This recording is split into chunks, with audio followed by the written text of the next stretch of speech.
in the current situation that we're in to make sure that people don't feel like the exact same pressures of a normal working environment are on them. The Canadian government actually recently circulated out a memo among its federal employees that I wish every CEO or leader would copy and paste, because it talked about how, you're not working from home because you want to do it. We're doing this because we have to. Nobody asked for this. And so you're not expected to do the same level of 8 to 5 focused in work. Take care of your life, get the work that you can done.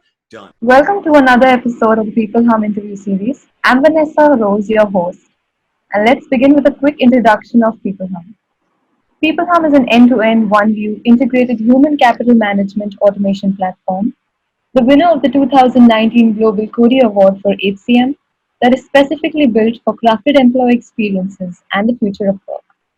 We run the peopleHum blog and the video channel, which receives upwards of 200,000 visitors a year and publish around 2 interviews with well-known names globally every month. And now for our guest, David Burkus is one of the world's leading business thinkers.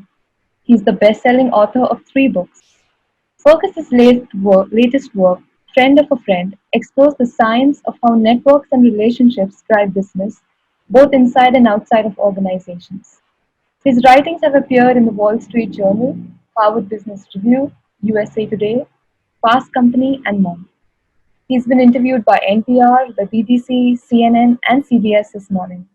We are extremely happy and honored to have him on our interview series today. Welcome, David. We're thrilled to have you. Oh, no, thank you so much for having me. So, David, moving on to our first question, could you tell us a little bit about your journey so far? What ignites the feeling of excelling every day? Yeah, I mean, the way that I actually say it is sort of the flip side, is that what inspires me, what motivates me, et cetera, is this desire to make work. Sometimes I say it as I'm trying to make work not suck. I think the experience of work is essential to human existence. We spend 40 plus hours a week doing it, and most of the evidence suggests that even if we had money taken care of, we would still want to endeavor to do something. So work is central to our lives, and I think that makes it really important to make it be something that actually inspires people, energizes people, that doesn't drain people. I think the idea of work-life balance is a bit of a myth, because if your work is draining you and dragging you down, you will bring that home with you no matter how many hours you're spending in one sphere of your life or the other. So that's what really excites me. That's been my mission for at least the last 10 years. Yeah. It's like they say, make your work your vacation. You won't feel it. Right, exactly. So, according to you, what would be the first steps to transforming an average team to a high-performing one? So when I look at the research, 3 things really stand out in terms of what makes great teams. I think the first thing is some level of intellectual diversity. We know diversity is important on teams. We've known it for a long time. We know, and we have a long road to go in making teams more equitable in terms of the racial and gender diversity. But what we're really getting at, even in those metrics, is a diversity of thought, so that people bring different ideas, different perspectives, different lived experiences to that team that helps them solve problems. Now that has to be coupled with the second element, which is psychological safety. It's not enough to have diversity in a team if people don't feel free to share those differences, of opinion, those differences of experience, and also if people don't feel free to take risks and make mistakes and share what they learned with the group. So intellectual diversity, psychological safety, and then the last piece I think that makes for great teams is what I call a purpose or a cause worth fighting for. Something that actually gets elevated to the level of, this is the shared vision that we are all working so hard to bring into reality, that it borders on the level of saying that we're fighting to bring this better world into existence. Intellectual diversity, psychological safety, and that shared vision or cause worth fighting for, I think, is what makes great teams. And that's what, even to a new leader, that's what I would say. These are the building blocks that we need to put in place before we can excel. Yeah, that is so true.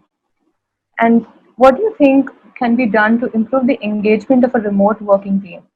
Yeah. So this has been a problem that a lot of people have been thinking about for the last several weeks as we record this. I think, the irony is, way back in my second book in 2016, Under New Management, we talked about the idea of needing to separate out presence from productivity, right? In other words, we didn't need to believe anymore that if people were at the office all the time, that meant they were productive. First of all, in a lot of office environments, it's a terrible place to get work done because it's so distracting.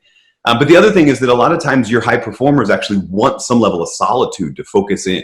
And unfortunately, in a remote work environment, we've traded responsiveness for presence, right? So now we've got this idea that if they're replying to emails or text messages, if they're responding quickly, that means they're productive. And the inverse is actually true in a lot of cases. If they're quick to respond to your email, if someone on your team is quick to respond to any request you have, it's probably because they're not doing the deep, focused work that you actually need them to do. So I think, again, we need to have some level of trust in our people that they're focusing on those bigger, deeper projects that actually get work done. And if they're not meeting those objectives, we'll find that out in turn. But the fact that they didn't reply to your email in 24 hours is not an indicator that they're not actually all that productive. That idea between presence or now responsiveness and productivity is a mythical correlation that we really need to destroy. Right, that is so true. We base our assumptions on such trivial things that really don't matter. Yeah, well, I think truthfully, I think it can be measured really easily, right? You can measure how many hours somebody's spending at the office, or you can measure their response rate in an email. And those longer projects that we're asking people to work on are harder to measure, especially in the short term. And we end up with this sort of tyranny of metrics, right? Because we end up managing those little things that are easy to track, even though they don't matter. Yeah, but it doesn't always translate to productivity.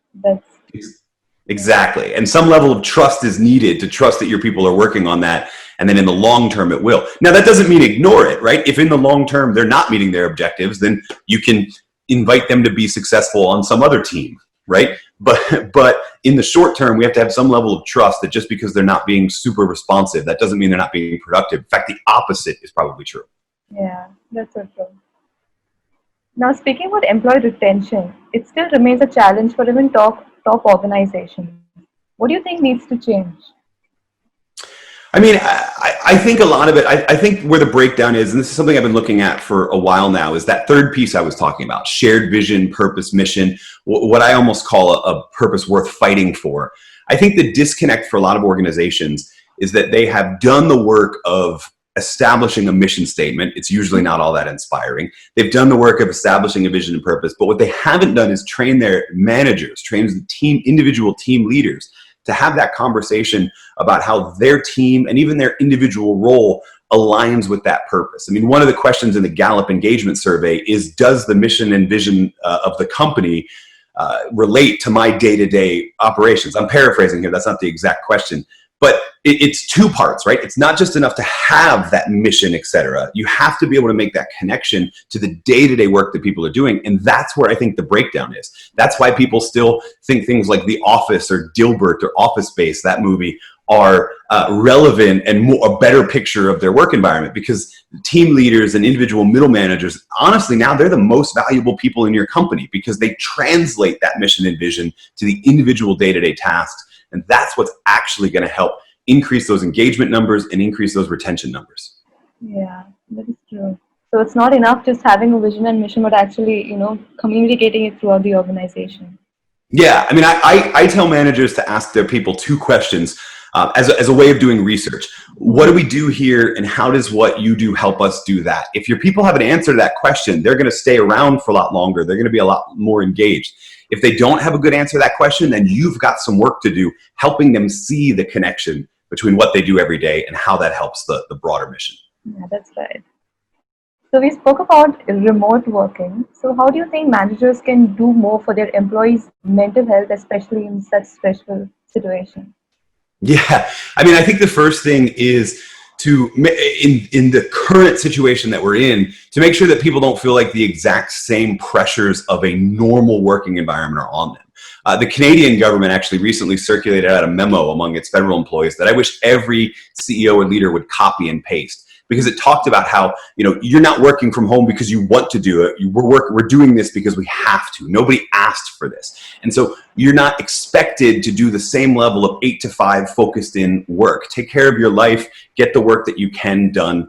I think that's probably the most important take. I mean, a lot of employers, I don't think there's a lot we can do to help them with situations they're dealing with at home, the actual anxiety of the pandemic, all of that sort of thing. But the worst thing we could do is expect them to be as productive, as focused, as if nothing else was going on. That's just unrealistic. And so demonstrating that compassion, and I would argue even on senior leaders, it's on you to demonstrate what you're struggling with, so people don't feel this anxiety of something that they're alone in. It's on everybody to have some compassion to realize that, look, we're all, I mean, if you're one of the lucky ones that still has a job in most of the economies in the world right now, the idea that you would be expected to pretend that this isn't going on and be as focused is ridiculous. And I think we need the compassion from leaders to say that, not just once, but again and again and again, because I think a lot of people are still struggling to internalize that it's okay. We're all dealing with this. And so it's okay if we're having trouble juggling all of these new balls that have been thrown at us. That's okay. We will get through this together, but it's going to take some compassion to do that. That's right. Yeah, employers should promote a work-life balance, especially now when everything is actually work. Yeah. Well, and not just promote it, but demonstrate it, right? Talk about the ways that you are dealing with it, or talk about the ways that you are struggling with it. Because I think that's probably one of the biggest things that, well, I mean, one of the most, one of the phrases I think that inspires and connects humans and really helps humans go through a lot of different scenarios is that phrase, I know how you feel, right? I know how you feel because I'm going through that too, or because I've been through that too.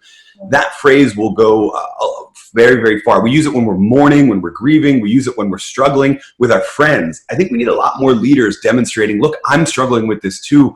I know how you feel, and we'll get through this together. Yeah. Empathy is what matters most now. Oh, totally, totally. So David, coming to the end of our interview, do you have any last sound bites you'd like to leave our audience with? Yeah, so one of the things I find myself saying often, I already hinted at it, was that idea that we chase the metrics often, right? We chase those easy little things that it can be managed, but metrics are not meaning. Metrics are not mission.